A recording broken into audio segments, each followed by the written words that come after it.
Hey, welcome back to Mama Physics. In this video, we are going to talk about Newton's universal law of gravitation. I know the word sounds really fancy. I like it too. Gravitation. So, yes, this is 6.2, part 1 from the IB topic number 6, second section. So this section talks about the Newton's gravitation, the force due to gravity when you are no longer on the surface of the Earth, but at a certain distance away, and how that gravitational force varies inversely proportional to the square of the radius, the distance between you and the center of the Earth, or whatever mass you're interested in. So this is kind of, this is going to lead us into circular orbits, which is a tag along to circular motion, which we get to talk about circular motion up away from where we're standing. So let's start with I know there's a couple examples here, which I'm going to skip, not because that, because they're not as crazy difficult, because I want to focus on some of the tougher ones. There's a total of 7 examples. Wow. So in these series for 6.2, I will do example 3. I will do definitely example 7, example 6, and calculate distance. You have to be above the Earth for that. So also example 5, okay? So example 1 and 2, I'm sorry, you can try to figure that one out yourself. But the answer is given to you. Something you can figure that one out. Okay? Maybe you've done it in class. Anyways, let's start. Example 3. Oh la la la la. If you were to place an object between the Earth and the Moon, where would you put it so that it experiences no gravitational force? Assume gravitational effects due to other planets and the sun is negligible. So we're just looking at these two massive objects. How far do you have to be from one versus the other? So to do that, we need to draw a picture. And I'm going to draw the picture over here on the... let's draw it up here because I have the space. Why not?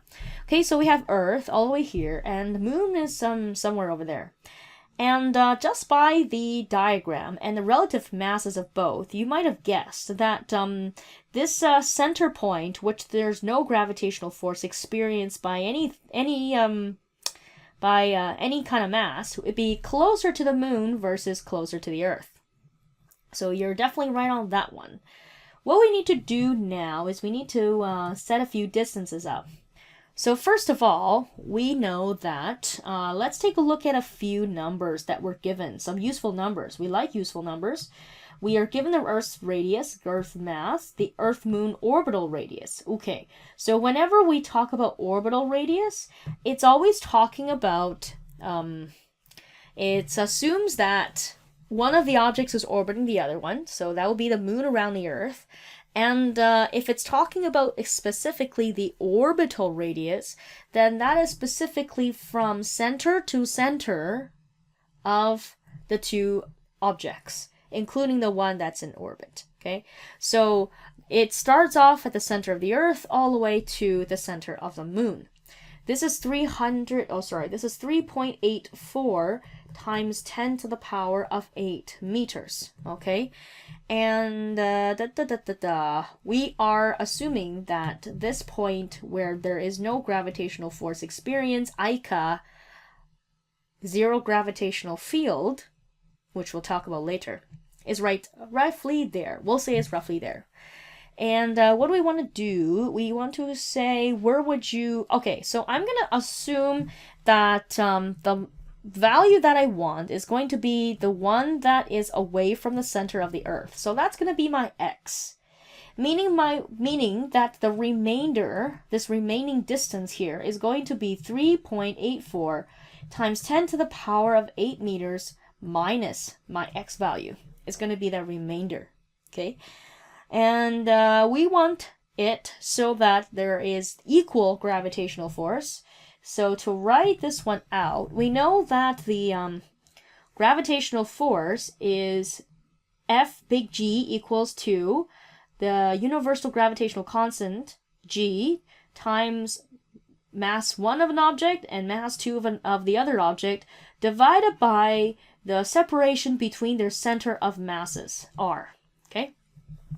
So we know that in the middle, this object is going to experience equal Fg due to the moon and equal Fg due to the Earth, in which both forces oppose each other, and they're going to be equal and opposite in magnitude. So we're going to say they equal one another. Fge is going to be equal to Fg of the moon.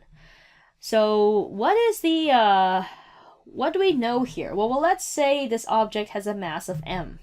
Okay, let's say this object has a mass of m. We don't know what it is, and we probably don't need to care about it, since the question, it doesn't give us that mass, and we also will take a look, probably will cancel out. So the force felt by the force that the attractive force felt due to the Earth on this mass over here of m, that's going to be, this force of gravity is going to be big G times big M, which is the Earth, times the small m, which is going to be whatever this object is, which is m, okay, divided by the radius, or how far it is from the center of the Earth, which we already said that this is going to be x, okay? So we just put the x here, don't forget to square it. And then this is going to be equal to Fgm due to the moon. So that's the gravitational attractive force that the moon is exerting on this object m. Big G, m of the moon, and also the small mass m. That's the object. And all of that is going to be divided by that distance from this object to the center of the moon, which is this ugly number, 3.84 times 10 to the power of 8 minus x. I'm not putting in any units. It's going to get really ugly. Phew, there you go. Okay, so those two forces are equal and opposite. I'll just write an equation in terms of their magnitudes. And guess what? The little m's cancel out. Hey, we are also given the mass of the moon, the mass of the Earth. Oh, wait. Do we not give the... Oh, yes, we're given the mass of the Earth. So we can use those. And hey, look. The gravitational constants also cancel out too. That's convenient. Okay, so we probably have to do a bit of math here. We're going to have to multiply a few things up. I'm going to multiply this whole big ugly thing on both sides of the equation, so I get to move it up to the other side. So that's 3.84. Okay, I'm probably boring you. Don't forget to square it though, because that's oftentimes the case. Okay, I got lazy. Sorry. And at the same time, I'm going to multiply x up as well. So I'm going to times x squared, and I'm going to times x squared over here. So it's as if I kind of did some cross multiply. Okay? And the result is going to look like this. I'm going to have mass of the Earth times that big ugly thing in brackets. Okay, big ugly thing in brackets. That's now your official name. And don't forget to square the whole thing. And then this is going to be equal to the mass of the moon times x squared. Okay. All right. Looks pretty ugly. It looks like something you can solve using systems of equations. So, here, let me substitute in mass of the Earth, the mass of the moon, and I'll show you how I would do this on the graphing calculator. If that's ever showed up on, say, an IB exam, or even actually, if it so showed up on my test, then you definitely can just write out the final substitution, so making sure you substitute everything in. So I know you know what to substitute. Earth of the mass is 5.97.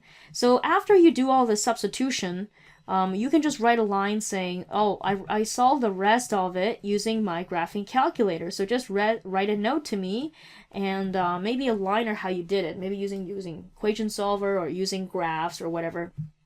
Some of you have more advanced calculators than I do, so you have some other interesting, funny ways of doing it. But anyways, writing a note is good for me. And I believe IB should be able to, IB exams, you can do that as well. I also don't think you're going to get some crazy massive calculation that you have to do either. So But if it does lend to that, then of course. Okay, let me set this up. Okay, so here I have my TI-84 Plus, and it's an older calculator. There might be some programs that you can design to get it to solve your equation, but you might have to put in A, B, C values, which is annoying. Whoa, you can see how slow it is, but I'm just going to go straight ahead, and I'm going to put it into my graphing calculator, in which I'm going to plot the two sides of the equation. So notice I have a 5.97, this number over here. I'm going to write this one on this side of the equation. Okay, second e to the power of 24, and then in brackets 3.84 times 10 to the power of 8 minus, and I'm going to use this x over here. And notice I'm not using alpha x, I'm using that function x that's provided in the calculator, squared, okay, and then I'm going to go to my next line, and I'm going to write the mass of the moon times x squared, 7.35. So what this does is, after I put these two here, then I can just find the point of intersection, and that point of intersection is going to give me my x value. Before that, I might want to do a zoom fit. Okay, oops, this calculator is too good for me. It's a little bit different than mine. Okay, so I'm just going to go zoom fit. That way we can see all of the, ideally all of the lines on the graph, and which will give your graph a chance to be able to find everything. It's a little slow. Okay, so I'm going to check one thing here. The x will have to be way larger, and probably as large as that distance. So I'm just going to go 4 to the power of 8. Okay, so let's try that again. There you go. Ooh, look at that nice line. I should get a horizontal one somewhere. Okay, let's try the x again. So notice I'm just playing around with the with this one. What would the y be? Y be with a very large number. So let's do 1 to the power of 42. Oh, I see. So that should touch it down there. Okay, so let's do this. This should work. Should be in line there. Hey, there you go. We found it. Okay, so I had to play around with the range of the graph in order to see both graphs, so that the program is able to find the point of intersection. Seems like my other line was near the bottom, near the x-axis, because my range for the y was too large. Okay, so here we get x value 3, 4, 5, 6, 4, 7. So that's to the power of 8. To the power of 8. So 3.46. 3.46 for 3 sig figs. 3.46 times 10 to the power of 8, just like it is in the answer. Yay! So 3.46 times 10 to the power of 8 from Earth, okay? From center of Earth. So what you could write to show that you did this on your graphing calculator is you can write used point of intersect on graphing calculator, and you can even write your model, whatever. So if you just put that on my test and you got the answer that way, I don't care. That's fine.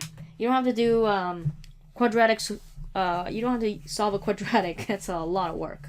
Okay, so if you have any questions about how to do more of that stuff, I believe I have another video which I show you how to do equation solvers using the graphing function on your graphing calculator. So, very useful stuff. Well then, whew, lots of math there, and but the idea is that the force due to gravity is equal at that point for the moon as well as for the Earth. Thank you for watching. Good luck. More examples coming below. Fan Mama Physics signing out.